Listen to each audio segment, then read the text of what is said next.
Project Hail Mary. So this is a book written by Andy Weir, who also wrote The Martian, which I haven't read that yet. I do have the book in my closet somewhere. I plan to read that at some point in the near future. But this is a completely different science fiction story that's going to be made into a movie as well. The movie is going to be featuring Ryan Gosling in the lead, and it's ultimately about a guy that wakes up in the vastness of space with amnesia. He doesn't know who he is, he doesn't know where he is, and he realizes not too long after that, he's light years away from Earth. And little by little, memories start to flood back when he realizes that he still has muscle memory that alludes to the fact that he's a scientist, and not only just a scientist, but a brilliant scientist. And the more that memories start to flood in, the more that he realizes why he's on this ship in the first place, which is essentially to save the world. I don't want to give too much away of what he's doing in order to save the world or what's happening to the world, but it has something to do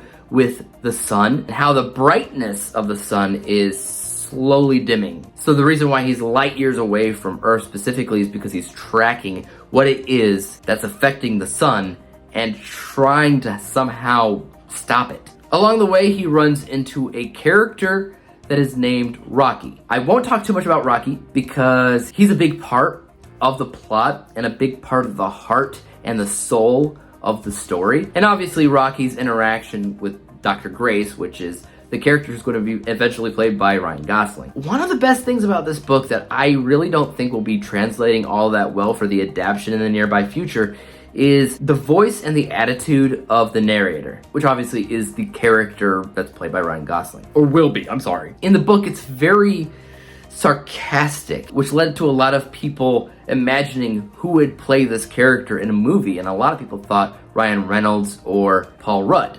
And I absolutely could see those people playing this character. I can't see Ryan Gosling pulling off that type of personality for this movie, which makes me think that they might be changing it up a little bit to fit Ryan Gosling because he's a big name in Hollywood right now. I could be wrong, but if I'm right, that's going to affect everything. The book's nothing without that silly, internal, sarcastic dialogue. Because yes, he's a brilliant person. He's a genius. But he's also kind of a kid at heart. He refuses to cuss, you know? He's consistently sarcastic. So I don't know what they're going to do in the future movie. But at the end of the day, I'm betting that the story's still going to be the same, and the story itself is really, really good. Just like The Martian was. The book actually took me a couple years to read, if I'm being completely honest with you, and it's not because the book is bad, it's actually really, really good. It's actually more to do with the fact that I watch a lot of movies and TV shows and I review them a lot, and I got a life. And basically it's the same exact reason why it takes me forever to read